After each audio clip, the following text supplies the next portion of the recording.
Ladies and gentlemen, boys and girls, collectors of all ages, it is AussieVerse, and we are back with another live show. I am OmniBeau, joined by Sharif and SingleIssue Steve. How are you, boys?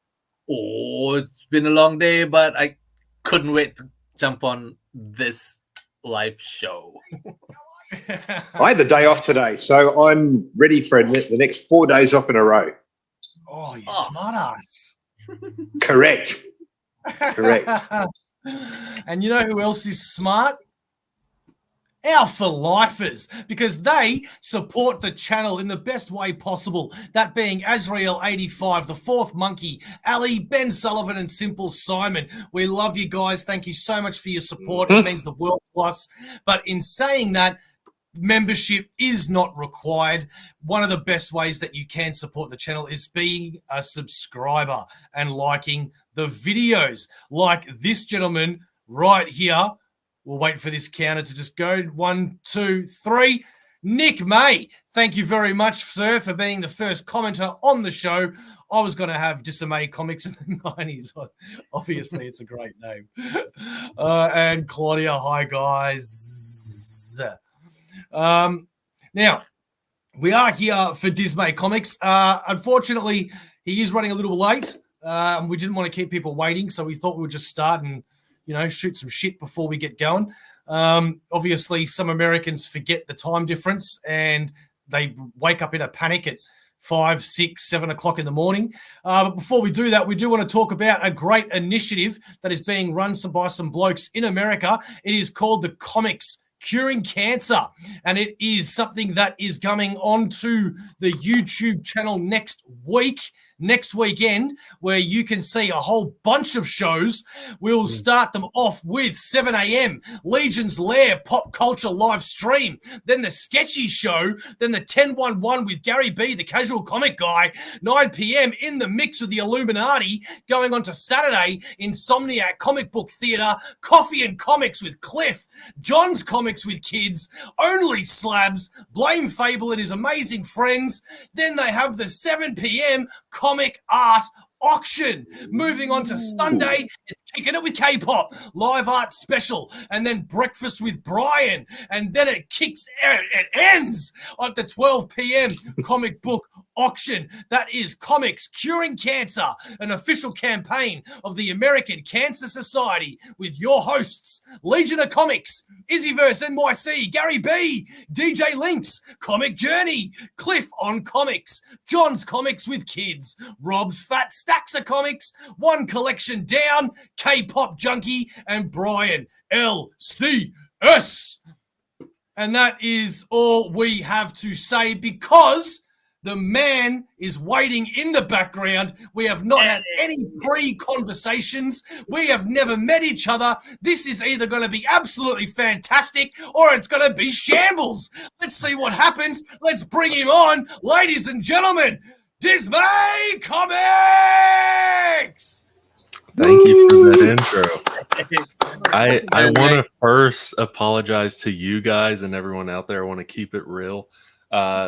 I, for some reason, thought it was an hour later. I woke up before this, though. That's what's wild, is I set my alarm like an hour from now, but my internal battery, my internal clock was basically like, no.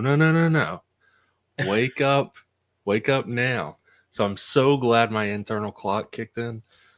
Thank you guys for having me. It's our pleasure. Thank you very much for reaching out. You're one of the first that's, well, there's been a couple, but there's not many. It's usually us going to them. So thank you very much for wanting to show your stuff off, man. Oh, yeah. Thank you. And what I like about this community is stuff like the CBC Awards. Like I found out about you guys. I found out about a ton of awesome channels through the CBC Awards. So thank you, Brian, for what you do there with the CBC Awards.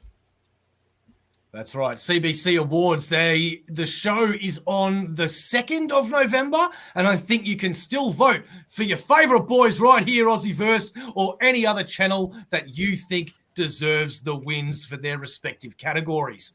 We may as well do a couple of bits of plug-in here because I thought we got it all down, but no, we haven't. Do you want to come on the show? Do you want to be like Dismay Comics? Do you want to tell us why you don't like us? We can handle it. Go to the LinkedIn link tree right there. You can find all of our socials as well as going over to Instagram and checking out A51_designs, our graphic designer. That is enough of the plug-in. Let's get down to some love. Mr. Dismay Comics, I know, sir, that you have been doing the rounds, as you just said, showing off your latest Kickstarter. So we do want to talk about it and get into it. But I thought we'll do something a little different tonight, and that is instead of asking you the same questions that we ask nearly everybody that comes on, which is still cool to do, what do you want to talk about? Is there something different, a different direction that you want to go in? Maybe you're sick of saying all the same things. That's a good question, because I am honestly a yapper. I do a podcast with a buddy of mine where we just yap. So literally I can talk about comics that I like. I can talk about movies that I like. I can talk about deep philosophical stuff. I can even go down routes of talking about Batman's poop for 2 hours. I am down and willing to talk about anything. Okay, Batman's poop it is. So, what do you think it would be like?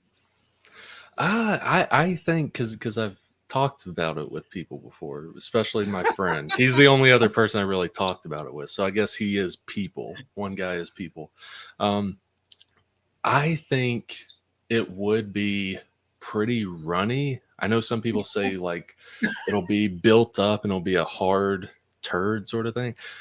It could be that, because if you're all crime fighting and stuff, I was a nurse, so I know this. Well, actually, I changed my stance on the runniness. I was a nurse. I forgot exactly what the system was. Your para something system. It was a long time ago. That kicks in whenever you're doing exercise or you're doing flight or fight sort of stuff, and that's what Batman is. He's always fight or flight. And when that kicks in, your digestive system kind of takes a break. And so his digestive system is taking a break a lot, to where the poop is either building up into something rock-like, or it's not building up enough to whenever he goes to use the toilet, it's just like it's one or the other. He's not, I'm saying this, Batman is not having healthy poops. I actually think he would be, because he's pretty, he takes a lot of care of his body and works out a lot. I'm thinking he's going to have a pretty decent amount of fiber in his diet. So I reckon his stools will be smooth and passable. I don't know, with that regression all kept in there, it's going to tie knots. And also he's getting beat up. It's not like, yes, Batman is dishing out the fist and the blows a lot. There's also other people that are hitting him a lot as well. If they're getting some gut punches in and stuff, that's definitely affecting all that's going on, sort of thing. Maybe some bloody stools even. I think Batman's very efficient in everything he does. So therefore, my conclusion would be he would constantly just do the clean snap. Just boom, and off he goes. No paper. Just snap it off. Yep, just doesn't need Batman doesn't need toilet paper. Well, thinking about it, Batman, he plans. So I was gonna say, thinking about it, with him like being such a planner, like as well as like mastering every part of his body, especially in stuff later on, like Scott Snyder run and all that, he has probably made it a science where it's like, okay, my body knows at 6 a.m. in the morning, that is when poop time is. And for an hour prior to, my body knows that it has to get ready for that poop, and it has to be the perfect poop. And so I have the perfect, like you say, Bo, snap off poop, and then I can get back to it. Actually, I think, I'm going to throw it out there, I don't think he poops. I think his body's so finely tuned that he actually recycles. So he never needs to poop. Just goes in. It just takes up Yes, too this much inbuilt time. infiltration Hasn't got time system. to do that. Correct. Yep. Okay. It's the bat filter. So with him like exercising a lot and him sweating a lot, sounds disgusting. Since the poop is kept up, how is it being released? Is it in the sweat? Through the pores, Oh. get trapped in the suit. It's not going to be a good suit. Oh. Make sure you don't use the machines after that guy at gym.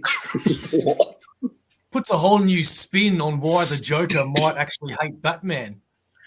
Yeah, that's true. Yeah, You I stink think so I'm on the Joker side now. What do you think out there in the comments? How does Batman poop? Are they bat-shaped? Now, Ow.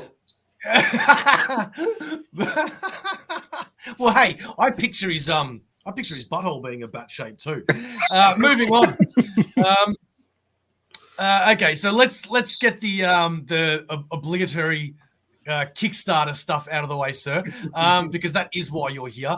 You were gracious enough to give us all copies of the first 2 issues. I'm pretty sure the other guys read it. I know I did, and I was pleasantly surprised, man. I didn't pick up on. So when we got sent the title, I didn't analyze what the Gallows Man was or meant. It just the title just kind of went in one ear and out the other until it got closer to the show, and then when I went to sit down and read it, within the first like few panels, you're like, oh, the Gallows Man. Okay, Yeah. I get that now. And I didn't expect it to be what it was. How did you two feel reading it initially? Were you surprised? Were you expecting what you got? What were your thoughts? Well, before starting on issue 1, I jumped on the Kickstarter, and in the video, it gave a quick description of what kind of comic I'd be reading. It was like Batman 66, and a mashup with another series. And I thought, okay, that kind of prepared me, but it didn't. I jumped onto issue 1, and I honestly smiled from first panel to the last because it was so entertaining. I didn't hop on issue 2 because I want to binge issue 2 and 3 together. Thank you, man. Yeah, I thought it was very cool as well. Like Newsboy, what a great name for a song. I love that, but just it wasn't what I was expecting either. I mean, I was the same. I had a look through the Kickstarter video as well, and I'm like, I read the stuff about Batman 66. And I'm like, this is actually a bit more funny and a bit more darker at the same time. So it was really cool. I really, really enjoyed that. And anything where Nazis are getting beaten up is just the best. So. It just, very cool. And can I just say that I just love the speech impediment. Oh yeah. With Major Swastika. Yeah, I made sure he has. For those that don't know, the main villain is this over-the-top Nazi character that has a Elmer Fudd speech impediment, and it's definitely seen throughout all of his dialogue, which was fun to write, but also kind of annoying because I would reread and be like, crap, this, like there's a TH in this. All the other thises are DIS, not THIS. I got to make sure it's DIS. And just like those little things, making sure that it's there every single time. I love it, but it was a lot of rereading. Yeah. It reminded me very much of the character from Life of Brian. I can't remember the name of the character, but he's like one of the leaders, and he's like, Wallace Roger, he's a wobber and a wapist. See, for me, I always go to the priest at the Princess Bride. Marriage. Marriage. All right, so here's the Gallows Man. You are currently well over budget, so that's fantastic. You still have 15 days to go, so that is awesome, dude. Were your first 2 issues this successful, or has it become this successful now? It's become the successful. They were successful. They were my first two successful Kickstarters, issues 1 and 2. Issue 1, in terms of USD, we hit 1,094 at the end of the campaign. Issue 2, we hit 1,275, I think. And now, and that was at the end of the campaign. And now, with this issues 1 through 3, specifically issue 3, we're at, I think it's like 1861 USD, and we're only like a little over 2 weeks into the campaign. Like, the campaign hasn't even wrapped up. It's amazing to see how much this series has progressed over the past 2 to 3 years regarding Kickstarter, as well as regarding fanfare. It's amazing to see, and I've seen that projection of it just going up and up, sort of thing, not only from Gallows Man, but like all of our books, because we did Gallows Man 1, we did Gallows Man 2, then we did Dismay Avenue 1 and 2, which is like my horror anthology series, and horror always does like crazy on Kickstarter. And that did like really good. And then we did Tales from Town City #1, which is like a little anthology within the world of the Gallows Man, like following minor characters like homeless villains trying to use expired coupons, super pets slaughtering poachers, that sort of thing. And that did really good. And that was our last one that we did last year. So seeing that progression with those that aren't specifically Gallows Man, and then having this Gallows Man 3 Kickstarter and seeing the progression continue is just amazing. Oh wow, okay, that's really cool. With this video, is it music that's safe to put on YouTube? Will it get us demonetized? Yes. Should I not play it? It is royalty free music. Okay, cool. Let's give it a go. Back and better than ever, it's the Gallows Man. Witness action, humor, grotesque violence, and everything in between as the Gallows Man and his team try to stop the Nazi threat that has infiltrated their city. My producers are saying it's Adam West Batman meets Inglorious Bastards. Whatever the hell that means. Well, what are you waiting for? Help support this series by backing the Gallows Man numbers 1 through 3 over on Kickstarter today. There, I did the ad. Will you let me go now? Okay, I'll say the stupid stuff. Baby, get back. Have you ever seen a dead body? No cap, these chicken nuggies be bussin', gang. Would you like to see a dead body? Morpheus, Dorpheus, Orpheus, go eat some walruses.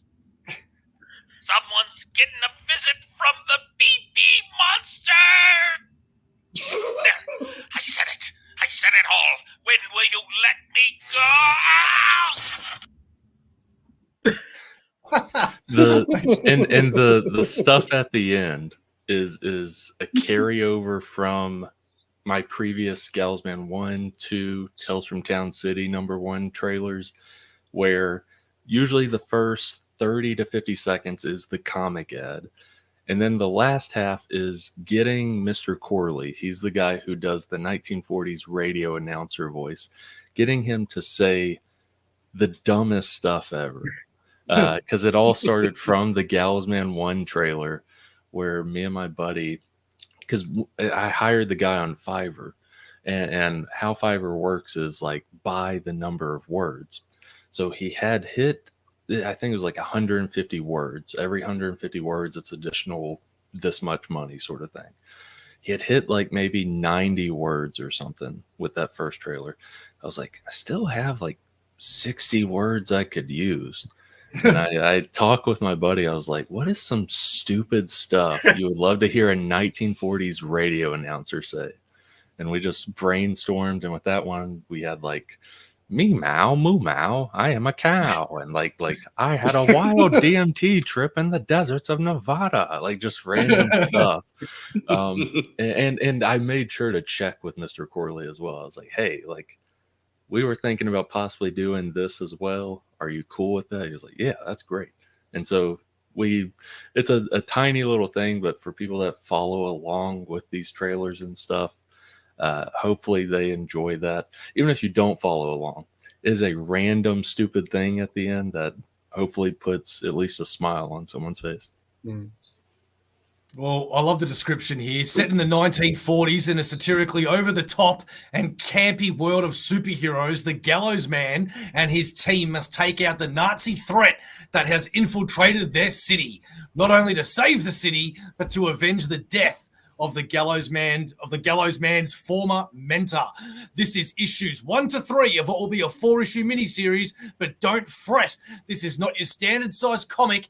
These are not 22-page comics nor 32. Issues 1 and 2 each have 49 pages, with issue 3 having 57 pages of story. And that's not even including the bonus material in the back of the book. This Kickstarter is focused on the printing of the Gallows Man 3. If you didn't back the previous ones, don't worry. There are tiers in this campaign to get issues 1 and 2 so that you can catch up with the action.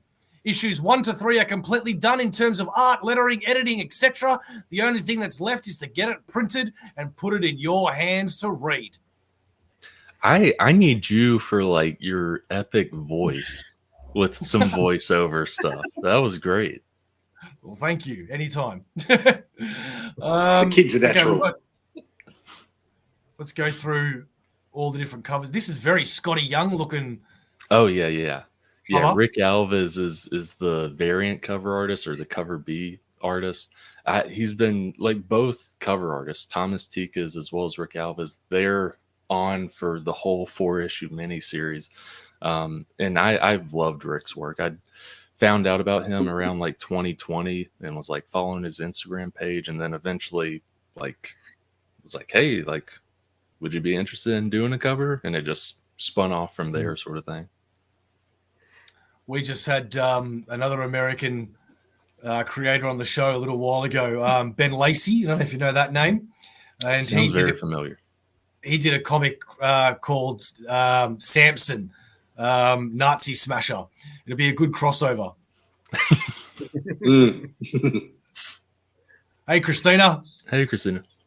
Yeah, I love this character, and I really shouldn't, like, because you want to hate him, but it is just so funny, you know, where, especially like Sharif said, with that impediment, it would be so funny on screen.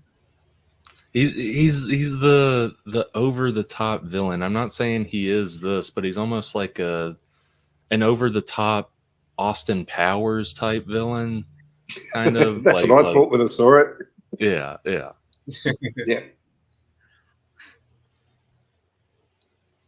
Yeah, But you can definitely tell through the writing, because I did see most of your interview on Brian's show, your comedy influences.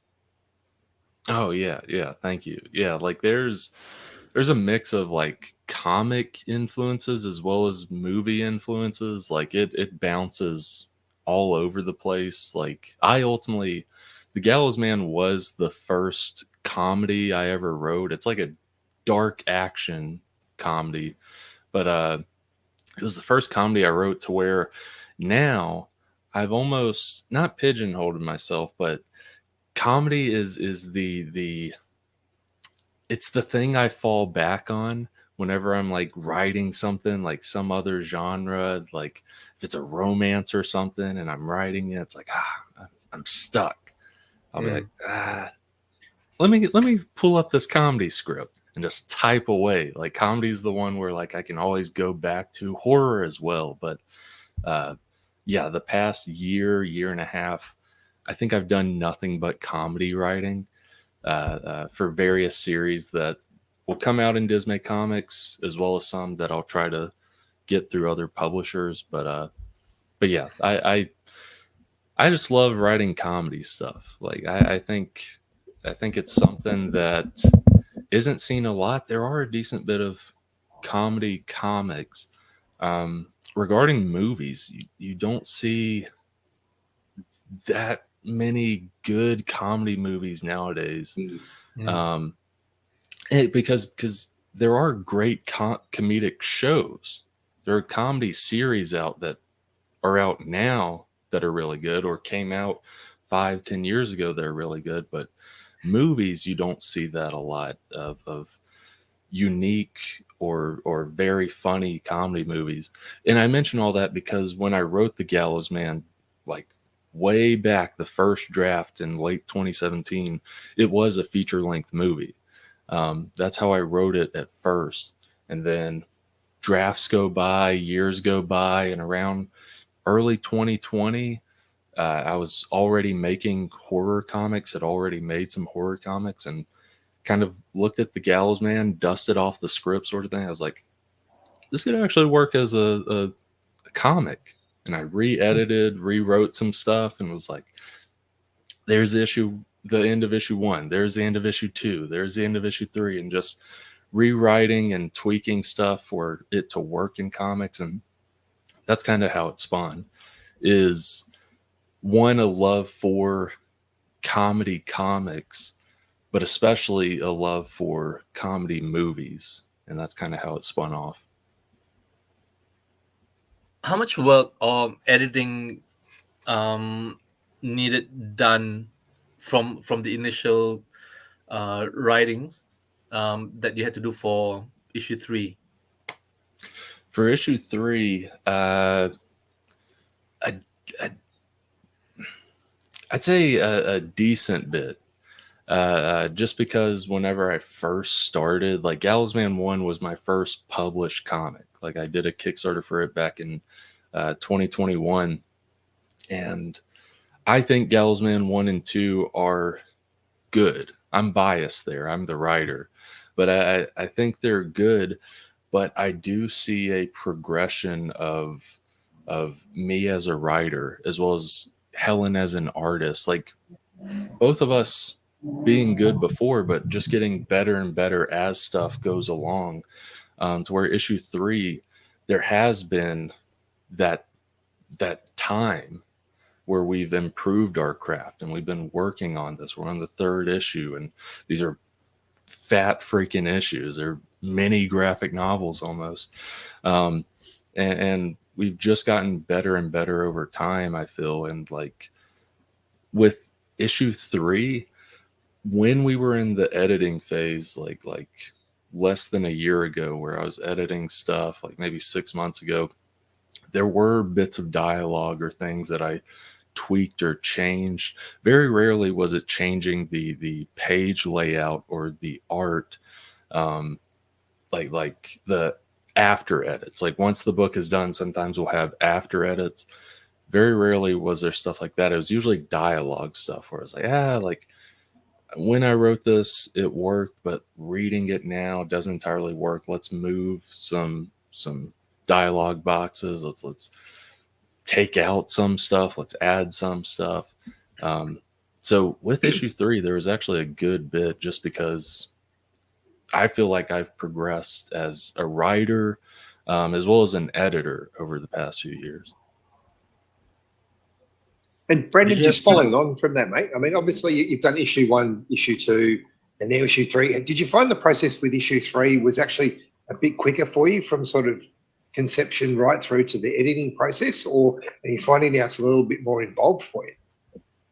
I overall feel like it was a lot quicker for me regarding editing and stuff like that, because the scripts for these are already done. Like they've been done for issues 1 through 4. And Helen, like we've gotten into a rhythm of stuff because we've been working with each other, not only on the Gallows Man, but with the horror stuff before. That's how I found Helen, was getting her to do some like Dr. Seuss horror stuff. So we've been working together for like almost 5 years now. I think 5 years now, to where we've have this rhythm, this flow, to where because usually how we work is she'll send a sketch, like a rough sketch of the page. I'll send editor's notes.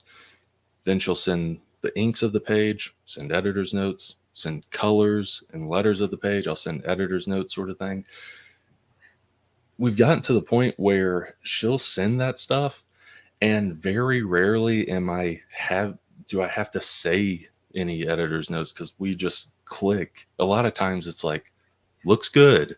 And that seems so like basic to just like, I reply to this great work of art that she does. I'm just like, looks good. But we've got this rhythm going with our work. And I just love working with her. She pretty much all the artists I've worked with, we click in some way regarding writer, artist. But maybe it's because we've been working so long, but I feel like even early on, it was this way with me and Helen. Like, we just have it down, sort of thing, to where I edit these books, but there's hardly ever, especially with the art, hardly any edits I have to make, because like she just gets it. Usually the editing is like, hey, my dialogue I said right there sucks. Let's actually take that out. It's usually stuff on me that I'm editing. So it's got 15 days left. You've already made past your budget. I noticed that you have a hell of a lot that can be added on there. What do you find with the stickers, the bookmarks, the art, the more expensive package with the original art? What's the stuff that sells the most other than the actual issues? So you're talking about like add-on sort of stuff? Yeah. Really, like it's weird, especially with this Kickstarter. Because I could say stuff in the past, and that's how I thought, but with this Kickstarter, pretty much all the add-on stuff like has sold equally. I would assume, because in past, like with the stickers and the bookmarks and stuff that are in the add-on section, like the $2-3 sort of stuff, we usually have like 4 to 5 of that sort of stuff sell as add-ons. This time we have a lot more. We have like a lot more of that stuff selling. And usually the add-on books, like our previous stuff, like Dismay Avenue 1 and 2, that sort of stuff, it usually sells like pretty decent in add-ons, and it's like also doing well. So it's a mixed array of like what is selling with the add-ons. This time it seems like all of it, like people are like, yeah, I want some bookmarks. Yeah, I want some stickers. Yeah, give me your extra books. Be sure you sign them. Like everything seems to be popping off with the stuff people add on. Yeah, okay. I think that could be from the success from 1 and 2, where they know that there's something solid to grab onto, and then all of this stuff that encompasses, that makes it more complete. They wanted it as well. Yeah, I agree. And with like the tiers, I just wanted to mention one tier, not as like, hey, everybody, go get this tier. Not as that, but more specifically, this is the first time where I've seen like one specific tier in a Kickstarter like pop off. It's the catch-up bundle. It has like all the books, they're all signed, all that sort of stuff. Level 3? What's yeah, it's in level actually level 2, I think. I think it's $35. Yeah. Okay, yep. That one, what's weird, because I've never seen this in any of my Kickstarters before. That one, I think 40% of backers are getting that one. And I think also over half of the funding, like over $1,000, because like I mentioned before, we're like 1861, I think, USD. Over 1,000 of that is just from that tier alone. So it's really like I haven't seen that in any of my Kickstarters before. Usually there is a tier where it's like, oh yeah, like 25% of people got this tier, that's a lot, or 30% of people got this tier, that's a lot. But it's like 40% got this one. It makes up over half of the funding. which is really cool. And I said it's weird before, but I understand why. Like a lot of people are discovering the book for the first time, and this is like the thing where it's like, oh, like if I want all the books, like that's the sort of thing. So I mentioned that not as like an ad for the tier, but just like, this is weird. I've never seen a tier like do this much in any of my Kickstarters before. Yeah, that's pretty cool. But I imagine it'd Sissy, be pretty uncommon amongst all Kickstarters as well. Like for everybody to have one tier that brings in 40% of your revenue, that's really, really different. Yeah. It's because there's usually, because Kickstarter does have like stats, like we can look at them. I don't know if other people can see them, but the creators, we have like a creator dashboard sort of thing, and you can look at bar graphs and stats and all that stuff. And usually there's like 2, maybe 3 things that are like spiking compared to other things. But even with the spiking, it's like, oh, 25% of backers get this one thing sort of thing. But with this bar graph, it's like that, and then zoom with the catch-up bundle. It's very funny to see. so you said you got other books there. I remember you showing them off on another show as well. Have you got them there as well? Yeah. They're on the Kickstarter page, but also have them here. Got Dismay Avenue 1 and 2. This is number 1.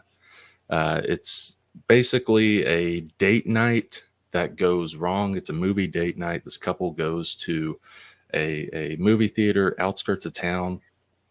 It's dead. There's no one in the parking lot. The clerks there, these teenage girls, are kind of weird. They're acting very weird.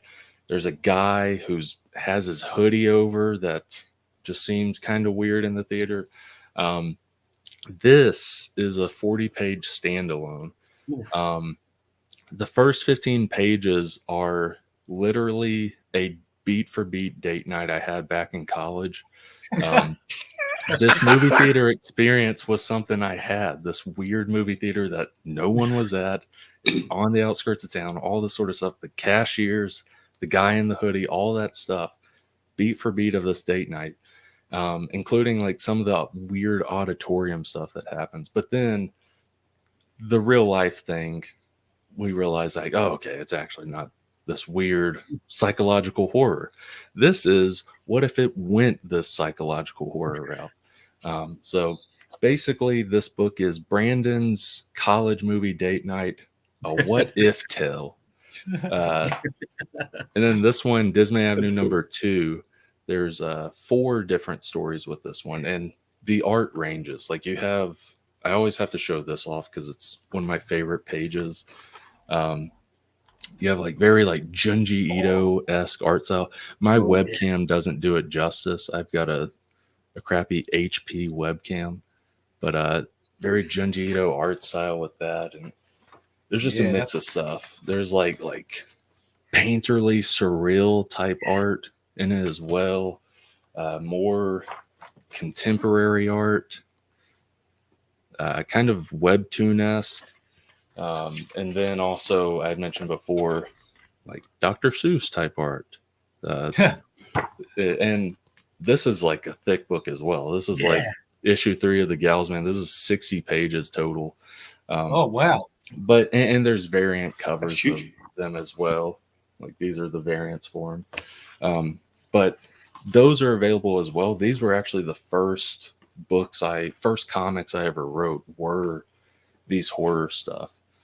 I've always been big into horror, and regarding when I talked about how I wrote screenplays and stuff before writing comics, like that was some of the first screenplay stuff I wrote was short horrors, and then eventually like some feature-length horror stuff. But horror as well as comedy is like I said before, it's the thing I fall into if I'm struggling with another genre.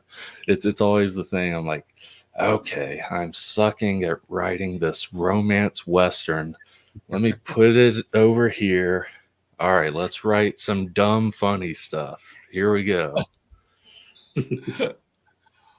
All right, now here is a word from our sponsor, Comic Bookaroo, Australia's #1 online comic book store. Comic Bookaroo, proud sponsors of AussieVerse for all your comic book needs. Graphic novels, hardcovers, omnibuses, single issues. Don't forget to pre-order every Sunday at Comic Bookaroo.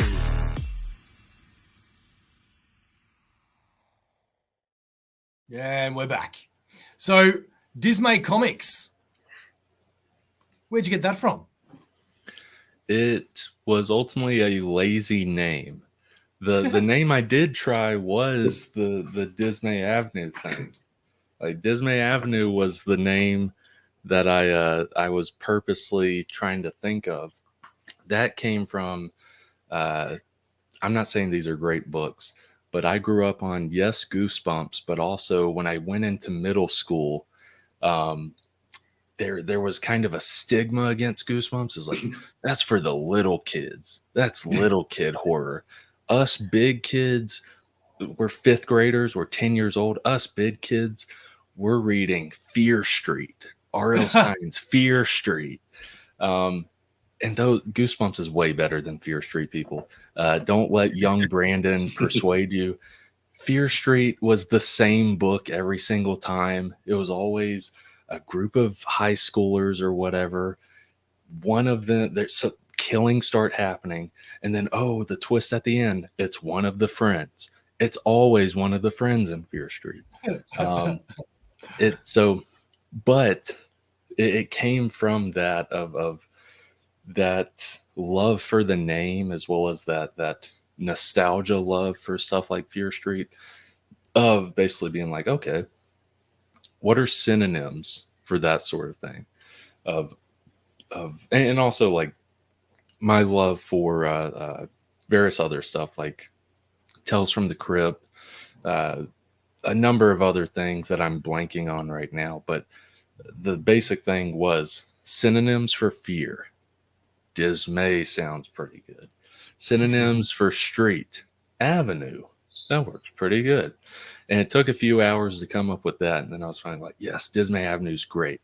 And then I was like, if I'm going to self-publish this, I might need a publishing name. And so within 5 to 10 minutes, I pulled a DC Comics and was like, yeah, my first big book, I'll just name the publishing company after that. Dismay Avenue, Dismay Comics. Much like Detective Comics, DC Comics, Detective Comics. DC Comics is Detective Comics, but Can't argue with that logic. But that's pretty much how it spawned. Was hours of thought into the actual book, publishing name, 5 to 10 minutes. It was an afterthought, basically. So, would you ever consider popping these into some sort of hardcover collected edition? Yeah, I definitely would. With Dismay Avenue, we're going to do an issue 3. Maybe in the future we'll do some more stuff. I kind of want to branch out. I've got a ton of horror scripts, but I kind of want to use some of those for possibly some other publishing ventures sort of thing. But issue 3, I plan to have out sometime next year. I can't say specifically a month, but sometime in 2025. And after that, it'll probably be at least a couple years after that, or a few years after that. I do want to collect those. And when collecting it, most likely nice hardback, having a whole bunch of supplementary material at the end, the concept art, script stuff, all that. And same thing with Gallows Man. When Gallows Man is completely done at the end of issue 4, be a couple years or a few years after, but have like a hardback edition sort of thing. Yeah, man, because that's what we're all about. Collected editions here as well. You say hardcover, instantly sold. Yeah. And I'll likely have like some paperback options and stuff, but like I prefer a hardback. One, it just feels nicer. It usually looks nicer. But also, if it's cheap enough, I usually like to have like a paperback and a hardback, The paperback or the hardback is the one that looks great on the shelf that I pull out every now and then. The paperback is the one where I just tear into regarding reading and just like putting in a backpack and all this stuff where I don't care if it gets a little dented, sort of thing. Fair enough. That's the reader edition or the reader copy. Yeah, exactly. Steve, Sharif, you got anything else for Dismay here? The only question I had. Oh no, you go, mate. No, you go. Um, All right, I'll go. Oh, yeah, no. sorry. Both of y'all You asked talk, at I the same shush. time. So I go. Okay, cool. The catch-up bundle, I noticed that for issue 1, 2, and 3, is there an option? It says cover A or cover B. So are we able to choose which covers, or it's going to be a surprise when we get it? No, you'll be able to choose. So it's one of those things where at the very end of the campaign, people like people that have created Kickstarters, you send out a backer survey basically, and within that survey, and it's different for every person. It's like unique to the specific tier you chose. So with like the catch-up bundle, it'll be like Gallows Man 1, you want cover A or cover B, and you like click. Gallows Man 2, cover A, cover B. Gallows Man 3, cover A, cover B. Tales from Town City, number 1, cover A, cover B. So you will have that choice. And also, when we get to the end of that, when I send those backer surveys out, if people are like, well, I don't entirely know what the cover B looks like or whatever it may be, I will most likely put an update on the Kickstarter campaign in the update section that has all the cover options so people can see and help with their choices regarding the backer survey of cover A, cover B. Sweet. Awesome. I'd like to thank Sharif for just asking my question after all that. So yeah, I've got nothing else to add. Okay. And I do want to say with like the cover A, cover B stuff, I love variants, but I think sometimes variants get like, well, there's way too many. There's like cover A, B, C, D, E, F, G. It goes all the way through the alphabet, and then another language's alphabet half the time. I like to keep it just 2 options sometimes. Maybe eventually I might do a cover C for some sort of book if it fits, sort of thing. But cover A, cover B, and I also don't really like having cover B be a higher price point. It is simply, hey, which would you like? Hey, they're the same price. It is ultimately which one looks best to you. Which one do you prefer, sort of thing. Yeah, fair enough. Yeah, no, I totally agree with you. Especially as we've said, being collected edition guys, variants to me personally don't really matter that much anymore, unless one cover in my taste is superior to the other. But like one of the ones that you just pulled out before, that horror one, I actually liked the first cover that you had, and then you pulled out the variants. I thought the first one was better than the other ones. Yeah. What was I going to say? Have you ever done foil covers or any sort of gimmick things, or is there any other sort of tiers that you'd want to bring into it that you don't, or it's kind of a waste of your time? It's a little bit of wasting my time / I've learned from not only from people, also the hard way myself. It was either Gallows Man 1 or 2. I had a metal cover edition. People loved it. I'm happy for the people that backed and loved it. Me personally, I'm not a big like cover gimmick sort of guy. I never really was. Like regarding my personal taste of what I collect, sort of thing.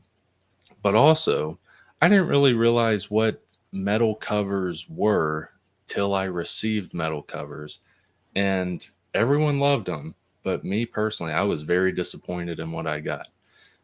I thought it was like the front and back, the front cover and back cover were literally metal, and it like folded in and out. I didn't realize that it's basically, this is most metal covers. It's basically metal slab of the cover slapped onto the actual comic, which it does look good. That's not what I thought it was going to be, though. So through that experience sort of thing, as well as like me not ever really caring about foil covers and stuff like that, I tend to stray away from that sort of stuff. I do understand it is they are collector's items and all that sort of stuff. Yeah, like I especially with indie comics, like as indie of a guy I am, and as indie as like a lot of Kickstarter creators are and stuff, like these super rare metal editions or super rare hollow foils or whatever, it's like let's be honest, we're small fries. Like if you make it, sure, that is like the rare version that someone can be like, oh hell yeah, I'm glad I have this, I can sell it for blah blah blah. But at the end of the day, it is just paper with pretty variant on it. That's how I see it. So, That's Fair enough. refreshing to hear.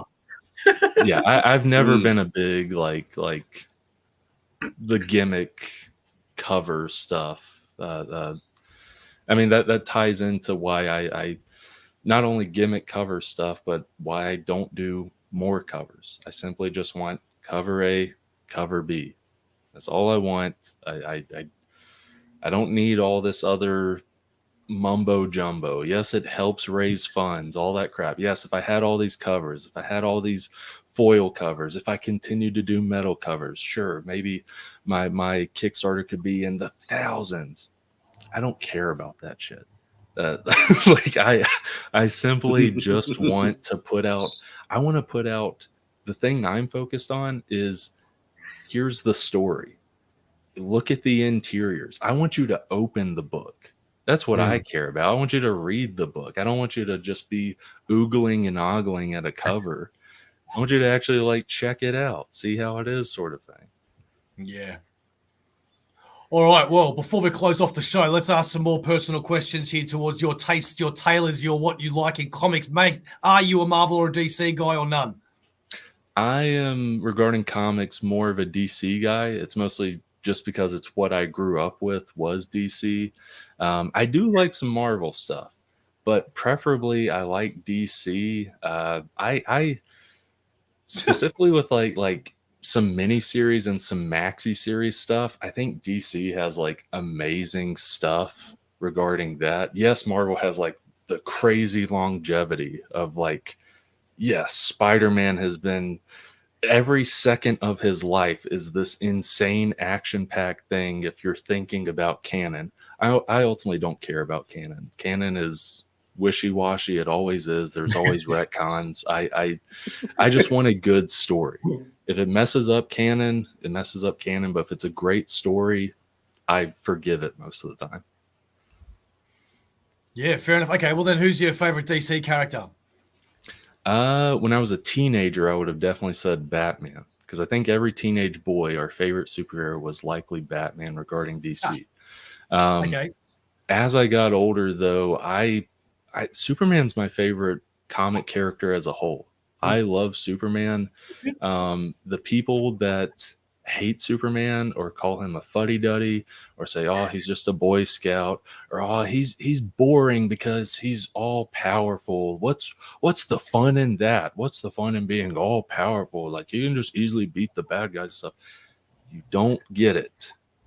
You're not understanding the character. Yes, he has godlike powers, but that's not what makes Superman. Like the powers, yes, that is a part of Superman. Who he is on the inside, that's Superman. And yes, I recommend reading stuff like All-Star Superman, but there's more books than just All-Star Superman. When people talk about Superman, that's all they freaking talk about is All-Star Superman. All-Star Superman is top 10 Superman books. Don't get me wrong. It's top 10 Superman books for sure. There are more freaking Superman books than All-Star Superman, people, that are really good. Read Tom King's Superman Up in the Sky. Very hidden gem, because it was a freaking Walmart book that they eventually collected into trade, ran out of stupid issues, back issues and stuff. Then once he gets the DC Studios deal where he's writing for them and stuff, then they're like, okay, yeah, let's put more of those trade paperbacks out. That book is fantastic. I might catch a lot of flack from it. Me personally, it's just my personal taste. I like Superman Up in the Sky more than All-Star Superman. But again, All-Star Superman's great. There's a ton of great Superman stories. My favorite one issue of comic ever is Action Comics 775. What's so funny about Truth, Justice, and the American Way? It tackles, everyone read that comic, because it is not only like crucial for back in the day when it was like meta commenting on the image boom of these characters that like, yeah, we're cool, we have to kill the bad guys, we make the solution is ending it. Not only comments on that and comments on why there needs to be a Superman, but it's very, very crucial today, because the modern landscape of Superman, as much as I like this video game / comic, all spawned from Injustice. Injustice affected how people see Superman today. They saw, oh, what happens when Joker kills Lois Lane? Oh, Superman becomes this crazy dictator that's willing to kill anybody. Very fun concept, very fun story. The issue is, everyone looked at it and was like, that's how you make Superman interesting. He's got to be a bad guy, to where we get stuff like Brightburn. Again, I'm not saying these are bad things. I'm just saying it affected how people saw Superman. We get stuff like Brightburn, where it's like, what if little kid Superman was a psycho and he's a bad guy? I love that. And then we get stuff like The Boys. Like, I know The Boys comic was before, but it got mainstream because of the show. You get stuff like The Boys, and it's like Homelander, fantastic character. But people are like, that's how you make Superman character. Superman character that kills, that is bad. That's what makes Superman interesting. Make him bad and make him kill. And it's like, dude, you do not understand the character. Favorite person who has played Superman so far, Christopher Reeves. I think he captures that essence of Superman the most. I will say, this isn't bashing the actor, it's more just what he was given. Henry Cavill would have been fantastic as Superman if he had been given like the right material. He gets the look. Yeah. Yeah, he can smile. There can be like you can not desaturate the colors. Let's bring some saturation in there. Let's bring some brightness in there. Yeah. But and again, we'll have to see. I think James Gunn could possibly bring that little revolution that we need of how people see Superman. I hope so. Fingers crossed. We'll have to see. But I hope he can show people like, hey, like Superman, he doesn't have to kill. He doesn't have to be a bad guy to be interesting. And if you people will read the comics, you will see that. I promise you, he is not a fuddy-duddy. Yeah, and I agree with everything you said. I even liked Brendan Routh, to be honest. I didn't like the movie that much, but I thought he was pretty good. Yeah. There's not many that I haven't actually liked. It's just the movies themselves. Yeah. That's 100%. All right. What's your favorite independent comic book? Oh man, it probably is this. I'd probably say Descender by Jeff Lemire and Dustin Nguyen. It's definitely my favorite sci-fi comic of all time. Like I love Descender. Jeff Lemire is one of my favorite indie writers. He's one of my favorite writers today in comics. But Dustin Nguyen, like Jeff Lemire does like basically an 8 out of 10 story with that. Dustin Nguyen does 10 out of 10 art to where it just elevates it. Like that is some of my favorite art in all of comics is the stuff in Descender. There is just Dustin Nguyen's watercolors and adding watercolors to a space opera, because that's what Descender is. It's a space opera. Adding watercolors to that is just like, oh my gosh, give me more. They're not going to give me more because they ended it with Ascender, but I want more. Yeah, that's on my shelf waiting to read, as is many other books. Yeah. Well, thank you very much for joining us, man. Before we go, is there anything else that you want to talk about? You want to bring up? You want to promote? You want to? Floor is yours. People check out the Kickstarter. You can look at the trailer. You saw the trailer earlier, but if you hopped in just in the back half, check out the trailer. There's preview pages of issue 3, preview pages of issue 1. You get a good feel of the book. You can read those preview pages, see if it's for you, not for you. And the tiers range from $1 to $199. Every bit helps.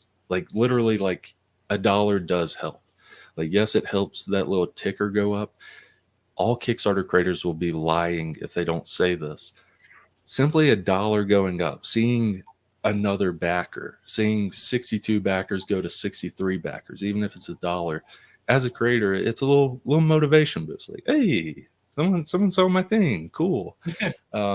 People are lying if they don't say that. But check that out. The digital copies, if you are international, and I understand you don't want to pay international shipping costs, that's built into the Kickstarter. Digital bundles are there as well, like issues 1, 2, 3. Tales from Town City #1 bundle is there for $18. If people want that, that's almost 200 pages of comics. But if you want the physical books, that is available there as well. It's just whatever someone prefers. But Kickstarter aside, you can check out Dismay Comics. I'm on Facebook, Instagram, TikTok, and YouTube. I always usually forget to promote my YouTube channel because it's mostly just me and my buddy, like, shooting the breeze. We're just talking about literally whatever. Like we had started off talking about Batman's poop. It's almost weird. It seems like we have some sort of thing within us subconsciously that might be doing this. We've talked about Batman's poop on multiple episodes. It's not good. It's not healthy. But that's not all we talk about. We dive deep into movies, comics we write, because we're both novice writers. I write mostly comics. He's writing some novels and stuff, but he also wants to write some comics. So you can check us out, us talking and rambling and yapping. You can see if it's your thing. At the very least, check out the clips. All this is on the Dismay Comics YouTube channel. There's Dismay Comics podcast, and there's Dismay Comics podcast clips. Those are 1 to 2 minutes long. They're very short. I think they're funny. Usually pull stuff from episodes if I have time. At least check out some of the stuff like the Todd McFarlane HBO Max Spawn intro spoofs we do. If anyone has watched that HBO Spawn show, fantastic show. It always goes in and it's going through Todd's warehouse, Todd's Toys warehouse, and Todd McFarlane sitting in this freaking dungeon of a warehouse drawing and inking a Spawn page. Then he turns around and he's talking to you. He's like, oh, imagine if this happened and I crap my pants or whatever. Well, Al Simmons, he faced that. Hi, I'm Todd McFarlane, creator of Spawn. I love those intros, by the way. I absolutely love them, but we do some like parody stuff with those intros here and there. And there's also some Matrix parodies and various stuff. We, as you can tell, I'm a yapper. If you do not like this, do not check out the podcast. Send us those links, because I have added the Kickstarter and your Instagram to the description of the video, but I don't have those ones. And I'll also I'll back Brandon up actually on his sense of humor, because on another video that he was on, he was talking about Norm Macdonald, the comedian, being Mr. Fantastic, and he's describing how he names every member of the Fantastic Four, and it is so funny. It is so funny. It's like a 5-minute clip on YouTube. Yeah, it's very short. That whole I recommend people check out that clip, then check out that whole album. That whole album is literally radio plays, basically. He did radio plays, and it was like the mid 2000s. It's very a Norm Macdonald thing to do, but that is very funny. Check out his book as well. Norm Macdonald, based on a true story, not a memoir. One of the funniest books I've ever read. Yes, it is word books, people. I'm sorry. There's no pictures. Well, there are some pictures. There's some pictures here and there. It's mostly words. One of the funniest books I've ever read, because it says based on a true story, not a memoir. There's probably 20 to 50% truth in here, but it is all like hyper exaggerated. Like his friend, he catches his friend under the bridge doing stuff for money.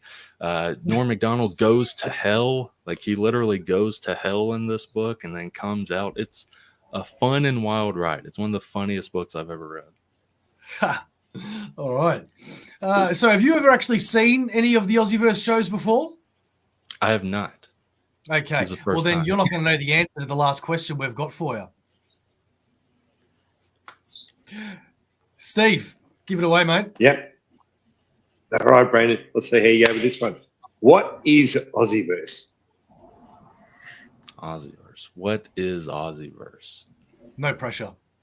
Let's see.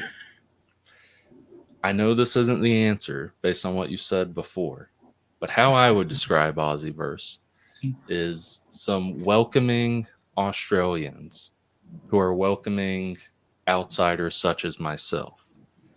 That's how I would describe it. I know that's not the answer. That's how I would describe it. Well, I don't like how you... I was going to say, I don't like... Would you stop it with your delay, Steve? I don't like... Stop talking. I don't like it how you go, I know that's not the answer. I know that's not the answer. Because every other time we put people on the spot, especially from America, they give these nice, heartwarming answers like you did with yourself, and I get to yell at them and say how wrong they are and then give them the right answer. So I'm just going to pretend like you actually thought that was the right answer, okay? Yes, and we're going to go from 3, 2, 1, and that was a really nice answer, Brandon. I really, really appreciate that. But you're wrong! AussieVerse is and always will be for life. Go check out the Kickstarter. Go check out all the links in the description. Brandon, please come back on the show anytime that you want, anytime you want to hang around with a bunch of Aussie weirdos, anytime you have stuff to promote, get down here. Let us know when you're here. Christina, you freaking legend. That is correct. AussieVerse is on the road to 1,000 subs. Go sub up now. This is AussieVerse. We're here back again tomorrow with Dom of X, and we will catch you next time. We're out. Later.